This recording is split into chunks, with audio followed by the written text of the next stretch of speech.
Hi, my name is Jeff Kropp and I run a company called the Home Buyer Agents. And I get asked a lot, Jeff, how do I evaluate properties? How do I find a good home for me? There's obviously a ton of properties for sale out there in Chicagoland. Well, the most important thing, the first question I always ask when I sit down with a buyer is, where do you work and how are you going to get there? Location, location, location is the key.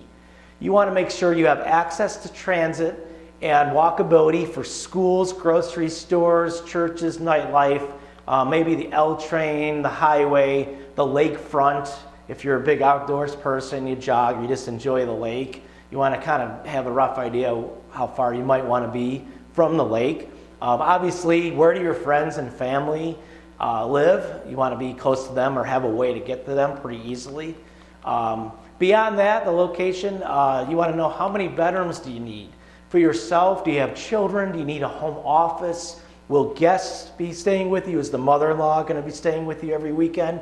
You might want to have an extra bedroom and bath for guests.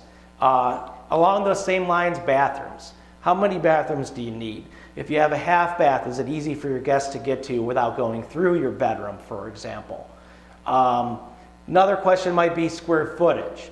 For most people, this kind of means not necessarily the number. It might have a ballpark, but really it's more, how does it feel when you walk into the property? Does it have an open floor plan? If you need parking, you should talk about that with your agent. In Chicago, it's about $15,000 for an outdoor spot, all the way up to $50,000 for a garage spot around Millennial Park. So you got to consider whether or not you need parking, and if so, what that's going to mean for your price range.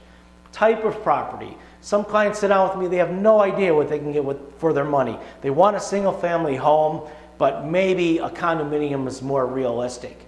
Maybe they have a family and they want a townhome with several levels and 3 bedrooms instead of 2. Maybe they want a duplex just because they want a little separation when they're living there. There's also loft styles and row homes as well. Those are the typical properties. For investors and things like that, there's apartment buildings, of course.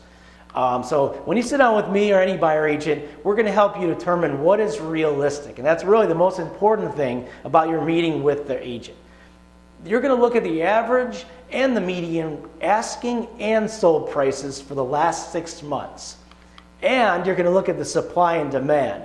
When you set out, you should have some idea of what you're going to see in a price range. It shouldn't be a mystery. You should also have a pretty good idea of what kind of competition you're going to face when you find the best home in a certain price range. In this market right now, it's typical to find several bids on a property, and you're going to have to know that going in just so you're not surprised by how quickly the process moves and things like that. If you go out to see a few homes and you're not seeing what you like, that's time to meet with your agent. Sit down, go back over your expectations. It may be that you want to create a list. On one side, you'll have your wants, things that would be great if you had, but not essential. Fireplace, for example. On the other side of the paper, your needs. I got to be by this L stop. I got to have this. I got to have that. I got to have parking. I have a car, and any property I buy is going to have that. So when you put that all in the hopper and you know the maximum amount you want to borrow or the maximum amount you want to pay for a property, that's going to help your buyer agent kind of narrow down which type of property, how much square footage, and what neighborhood you're going to be able to afford. So that's my tip. I'm Jeff Kropp. We're the Home Buyer Agents. If you're a home buyer or investor looking for more information, or if you simply want to download a free copy of our buyer guide, please visit www.chicagobuyeragents.com.